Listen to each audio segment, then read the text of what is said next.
આજુબાજુની તમામ ઘટનાઓ,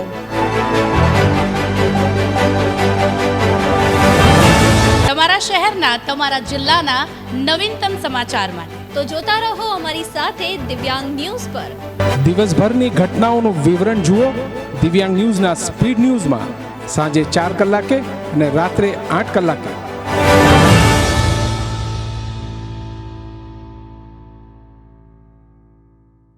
નમસ્કાર દર્શક મિત્રો, દિવ્યાંગ ન્યૂઝના સ્પીડ ન્યૂઝમાં હું પ્રિયા સોનિયા આપનું હાર્દિક સ્વાગત કરું છું। સુરત જિલ્લામાં આવેલા ઉમરપાડા તાલુકામાં ભગવાન બિરસા મુંડાની 150મી જન્મ જયંતિ જનજાતીય ગૌરવ વર્ષની ઉજવણી કરવામાં આવી। છત્તીસગઢમાં જીસીપીના અધ્યક્ષ અમિત બઘેલ દ્વારા સિંધી સમાજના ઇષ્ટદેવ ઝૂલેલાલ વિશે કરવામાં આવેલા વાણીવિલાસ બદલ ગીર સોમનાથમાં વેરાવળ સિંધી સમાજ દ્વારા રોષભેર રેલી કાઢી પ્રાંત અધિકારીને આવેદન અપાયું। જૂનાગઢ નરસિંહ મહેતા સરોવરનું કામ ઘણા સમયથી શરૂ છે અને જૂનાગઢ લોકો જેની રાહ જોઈ રહ્યા છે, ત્યારે જૂનાગઢ ધારાસભ્ય અને કોર્પોરેટરે અધિકારીઓ સાથે સ્થળ પરની મુલાકાત લીધી। રાજકોટના અમિત ખોટા અપઘાત કેસમાં રાજદીપસિંહ રીબડા 2 દિવસના રિમાન્ડ પર પોલીસ સમક્ષ કહ્યું, કેસમાં મારું નામ ખોટી રીતે આવ્યું છે। દિલ્હી બ્લાસ્ટ બાદ વલસાડ જિલ્લાના સરહદી વિસ્તાર કપરાડા હુડા ચેકપોસ્ટ મહારાષ્ટ્ર બોર્ડર પર સુરક્ષા કડક બનાવાઈ છે। સુરત શહેરના સંવેદનશીલ વિસ્તારમાં ચેકિંગ કરવામાં આવ્યું છે। દરેક શંકાસ્પદ વાહન પર ચાંપતી નજર રાખવામાં આવી રહી છે।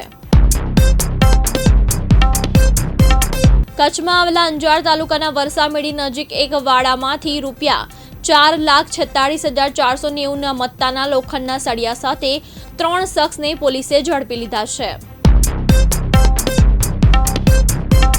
જૂનાગઢના વોર્ડ નંબર 7માં હરિઓમનગરમાં જિલ્લા પોલીસ અધિકારી અને જિલ્લા કલેક્ટરના અધ્યક્ષસ્થાને ખાસ સઘન મતદાર યાદી સુધારણા શિબિર યોજાઈ। વડોદરા ડભોઈ એપીએમસીમાં ઇતિહાસમાં પ્રથમ વખત ભારતીય જનતા પાર્ટીનો ભગવો લહેરાયો છે। ડભોઈ એપીએમસીની ચૂંટણી યોજાઈ હતી। સાબરકાંઠા તલોદ તાલુકા ખરીદ વેચાણ સંઘ દ્વારા સરકારને જાહેર કરેલા ટેકાના ભાવે મગફળીની ખરીદીની શરૂઆત કરવામાં આવી હતી। આંતરરાષ્ટ્રીય હિન્દુ પરિષદના રાષ્ટ્રીય અધ્યક્ષ પ્રવીણભાઈ તોગડિયા સહિત હોદ્દેદાર દ્વારા બોટાદ કાર્યાલયની મુલાકાત લેવાઈ।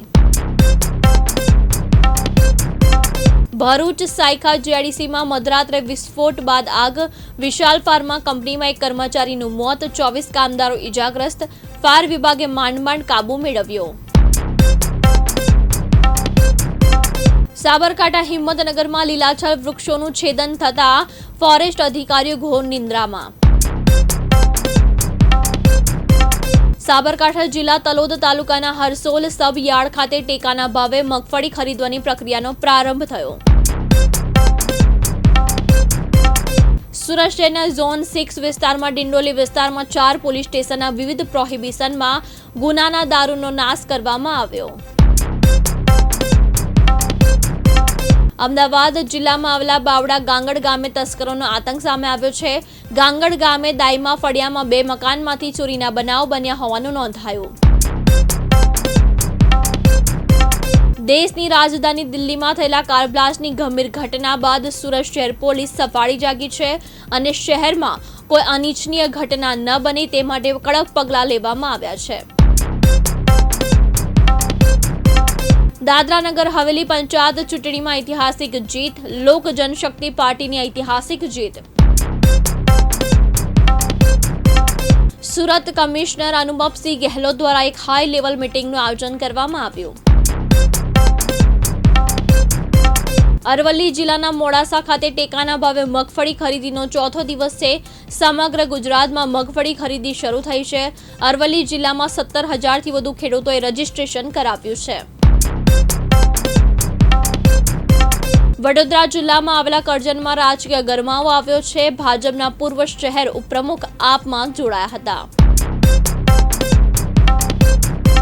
વડોદરા કરજણ સિનોર વિધાનસભા 147ના કરજણ તાલુકાના નારેશ્વર ખાતે લીલોડ ગામ ખાતે ધારાસભ્ય અક્ષયભાઈ પટેલ દ્વારા ભારતીય જનતા પાર્ટીનો ભવ્ય સ્નેહ મિલન તથા ભવ્ય લોક ડાયરાનું આયોજન કરવામાં આવ્યું.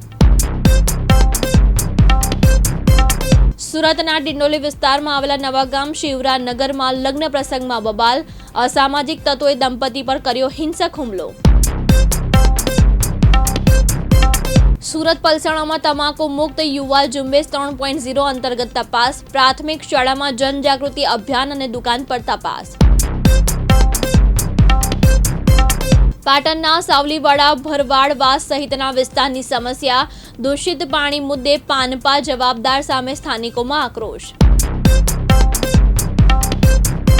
ઠંડી સામે રક્ષણ મળે અને આ સેવાકીય કાર્ય માટે રોટલા બેંક પોરબંદરના સ્થાપક પ્રમુખ દર્શન નાગરાજ જોશીએ જહેમત ઉઠાવી. સુરત શહેરના ચોક બજાર સર્વેલન્સ ટીમે સિંગણપોર રોડ પર આવેલા જગજીવન નગરમાં ગોલ્ડન ઝોન પાન માવાની દુકાન પર દરોડા પાડતા પોલીસે દુકાનદાર જીતુભાઈ નાગજીભાઈ ધામેલિયાને ગાંજા સાથે રંગે હાથ ઝડપી પાડ્યો. સુરત શહેરમાં સટ્ટાના કારણે 2 પરિવારનો માળો વિખેરાઈ ગયો છે. ઓનલાઈન ગેમના સટ્ટામાં પિતાના એકાઉન્ટમાંથી રૂપિયા 5 લાખ ગુમાવી દેનાર દિંડોલીના રત્ન કલાકાર યુવકે તાપીમાં પડતું મૂકી જીવન ટૂંકાવ્યું. કચ્છના વાંડિયા ખાતે હાઈ ટેન્શન 765 કિલોવોલ્ટ વીજ લાઇનના કામને લઈને ફરી એકવાર ઉગ્ર પરિસ્થિતિ સર્જાઈ છે. ખેડૂતોના વિરોધ છતાં અડાણી કંપની દ્વારા દાદાગીરીભર્યું કામ શરૂ કરાતા ખેડૂતોમાં ભારે રોષ ફાટી નીકળ્યો છે. સુરતના રાંદેર મેઇન રોડ પર આવેલા ગણપતિ મંદિર નજીક એક અવાવરૂ બેગ જોવા મળતા સ્થાનિકોમાં ભયનો માહોલ ફેલાયો હતો. કચ્છમાં CEIR પોર્ટલ મારફતે ગુમ અને ચોરી થયેલ મોબાઈલ ફોન ટ્રેસ કરી અરજદારોને પરત કરવાની પ્રભાવશાળી કામગીરી કરનાર પોલીસ કર્મચારીઓને આજે સન્માનિત કરવામાં આવ્યા. ગાંધીનગરમાં કચ્છ અંજારના ધારાસભ્ય તેમજ ગુજરાત રાજ્યના રાજ્યમંત્રી ત્રિકમભાઈ છાંગાની નવી ઓફિસમાં ત્રિકમદાસ મહારાજના હસ્તે પૂજન વિધિ કરાઈ. પૂર્વ કચ્છ જિલ્લામાં સંગઠિત ગુના આચરતા આરોપી સામે ગાંધીધામ પોલીસે કડક પગલાં લીધા. પૂર્વ કચ્છના પોલીસ વડા દ્વારા ગુજસી ટોકના આરોપીને બોલાવી ઇન્સ્ટ્રોગેશન કરવામાં આવ્યું. દેવભૂમિ દ્વારકામાં આવેલા જામ ખંભાળિયા દ્વારકા નેશનલ હાઈવે પર કારનો ગંભીર અકસ્માત, એકનું મોત થયું. સુરત માંડવીમાં ભગવાન બિરસા મુંડાની 150મી જન્મ જયંતિની ઉજવણી.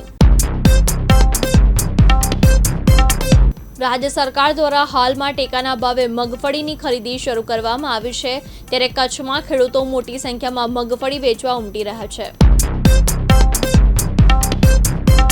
કચ્છ ગાંધીધામ સિટી મોક્ષધામનો વિધિવત પ્રારંભ કરવામાં આવ્યો. શહેર માટે એક સંવેદનશીલ અને જરૂરી પહેલ છે. અમદાવાદ જિલ્લામાં આવેલા વિરમ ગામના લક્ષ્મીબાગ ખાતે શ્રીમદ ભાગવત કથાનું ભવ્ય આયોજન સ્વર્ગસ્થ શારદાબેન જયંતિલાલ ઠક્કર તથા સ્વર્ગસ્થ હીરાલાલ ધનજીભાઈ ઠક્કર પરિવાર દ્વારા કરવામાં આવ્યું. સુરત જિલ્લાના માંગરોળ તાલુકાના મોસાલી ગામમાં આજે જનજાતીય ગૌરવ રથ યાત્રાનું ભવ્ય સ્વાગત કરવામાં આવ્યું. સુરતના પલસાણા પોલીસ સ્ટેશનના કમ્પાઉન્ડમાં જમણી બાજુની દિવાલની સાઈડમાં મૂકેલા વાહનોમાં બપોરે 1 વાગ્યાની આસપાસ અચાનક આગ લાગી જતા નાસભાગ મચી ગઈ હતી. ગાંધીનગર નજીકથી ગુજરાત એટીએસે 3 આતંકીઓને ઝડપી પાડ્યા બાદ તેના ખતરનાક ઇરાદાનો ખુલાસો થયો હતો. ડોક્ટર અહેમદ સૈયદ નામનો હૈદરાબાદનો આતંકી સાઇડ નાઇટ કરતા વધુ ખતરનાક ઝેર બનાવી રહ્યો હતો, ત્યારે ગુજરાત એટીએસની એક ટીમ હૈદરાબાદ તેના નિવાસસ્થાને પહોંચી હતી, જ્યાંથી ખતરનાક ઝેરી કેમિકલ બનાવવાના રો મટીરિયલ્સનો જથ્થો મળી આવ્યો છે. અમરેલી જાફરાબાદથી લગભગ 70 કિલોમીટર દૂર અરબી સમુદ્રમાં માછીમારી દરમિયાન એક ખલાસી અકસ્માતમાં ઇજાગ્રસ્ત થયો હતો. પીપાવાવ કોસ્ટગાર્ડે તાત્કાલિક બચાવ કામગીરી હાથ ધરી તેને સુરક્ષિત રીતે બહાર કઢાયો હતો. કચ્છના વાંડિયા ખાતે હાઈ ટેન્શન 765 કિલોવોલ્ટ વીજ લાઇનના કામને લઈને ફરી એકવાર ઉગ્ર પરિસ્થિતિ સર્જાઈ છે. ખેડૂતોના વિરોધ છતાં અડાની કંપની દ્વારા દાદાગીરીભર્યું કામ શરૂ કરાતા ખેડૂતોમાં ભારે રોષ ફાટી નીકળ્યો છે. પોરબંદર શહેરના આઇકોનિક રોડ પર લગાવવામાં આવેલા ફ્લેમિંગોનું સ્ટેચ્યુ ધરાશાયી થયું. 1 કરોડ રૂપિયાના ખર્ચે બનેલા આ રોડની ગુણવત્તા અંગે હવે ગંભીર સવાલો ઉઠી રહ્યા છે. સાયબર માફિયાના ગઢમાં સુરત સાયબર ક્રાઇમ પોલીસનું સફળ ઓપરેશન. ઝારખંડના જામતારમાંથી ચાલતા સાયબર ફ્રોડના 3 આરોપીને સાયબર ક્રાઇમ પોલીસે ઝડપી પાડ્યા. આતંકી ડોક્ટર સૈયદના ઘરેથી ઝેરી કેમિકલ બનાવવાનો જથ્થો મળ્યો. ગુજરાત એટીએસના હૈદરાબાદના ધામમાં મોટી સંખ્યામાં લોકોને મારી શકાય તેવું ઝેર બનાવવાનો પ્લાન હતો. દિલ્હી બ્લાસ્ટના નવા સીસીટીવી ફૂટેજ સામે આવ્યા છે. સાંજે 6:51 વાગ્યે સિગ્નલ પર ટ્રાફિક જામ હતો. I-20 કાર પહોંચી અને બ્લાસ્ટ થયો. ગુજરાતમાં 24થી વધુ સ્થળોએ આઈટી રેડ. રાજકીય દાનમાં નામે કાળા ધોળા કરનાર પર તવાઈ. ગાંધીનગરમાં ભારતીય નેશનલ જનતા દળના સંજય ગજેરાના ઘર ઓફિસે આઈટી રેડ પડી. સેન્સેક્સમાં 500 પોઈન્ટની તેજી, 84,300 પાર. નિફ્ટીમાં પણ 150 પોઈન્ટનો ઉછાળો. આઈટી અને બેન્કિંગ શેરોમાં ખરીદી.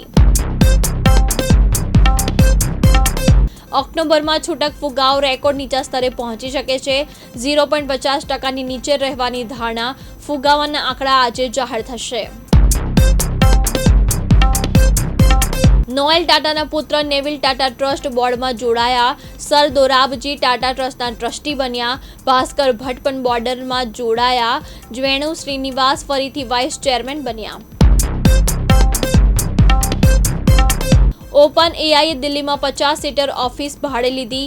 આ ચેટ જીપીટીની પેરેન્ટ કંપનીની દેશમાં પહેલી ઓફિસ. હવે ભારતમાં પોતાની ટીમ બનાવશે. સોનું ₹767 ઘટીને ₹1.23 લાખ પ્રતિ 10 ગ્રામ થયું. ચાંદી ₹286 વધીને ₹1.55 લાખ પ્રતિ કિલો થઈ.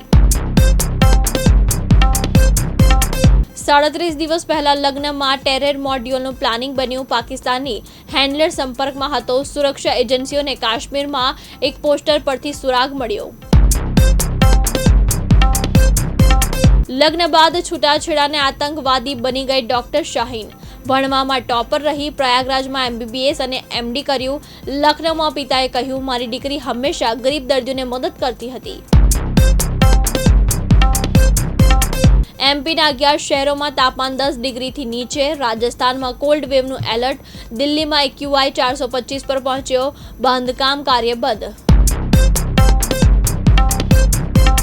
ધર્મેન્દ્ર હોસ્પિટલમાંથી ડિસ્ચાર્જ. દીકરી ઈશા સાથે હેમા માલિની દેઓલ નિવાસમાં લગ્ન બાદ પહેલી જ વાર એક્ટરના ઘરે આવ્યા. ગોવિંદા હોસ્પિટલમાંથી ડિસ્ચાર્જ અને કહ્યું, ખૂબ ખૂબ આભાર, હવે મને સારું છે. ઘરમાં અચાનક બેભાન થતા હોસ્પિટલમાં ઇમરજન્સી ખસેડાયા હતા.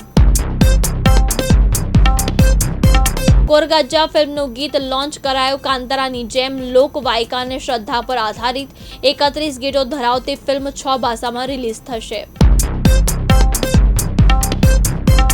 દિશા પટનીના ઘરની રેકી કરનાર ગેંગસ્ટરની ધરપકડ. દિલ્હી પોલીસે રાજસ્થાનમાંથી જીતુ ચારણને ઝડપી પાડ્યો. ગુજ્જુ કેમેડિયન મુનાવરની રેકી કરી હોવાની શંકા.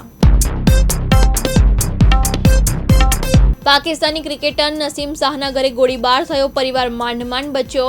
5 આરોપીની ધરપકડ. શ્રીલંકા સામેની ODI સિરીઝ માટે તેમના ટીમમાં સમાવેશ. સાયખા GIDCમાં વિસ્ફોટ બાદ આગ. 3ના મોત, 24 ઘાયલ. મૃત્યાંક વધવાની શક્યતા. મધરાતે બોઇલર બ્લાસ્ટ થતા આખો વિસ્તાર ધમધમી ઉઠ્યો. આજુબાજુની કંપનીઓને પણ નુકસાન. અમરેલી 13.2 ડિગ્રી સાથે ગુજરાતનું સૌથી ઠંડુ શહેર. અમદાવાદમાં વહેલી સવારે ગુલાબી ઠંડીનો લોકો યોગ અને કસરત કરતા જોવા મળ્યા.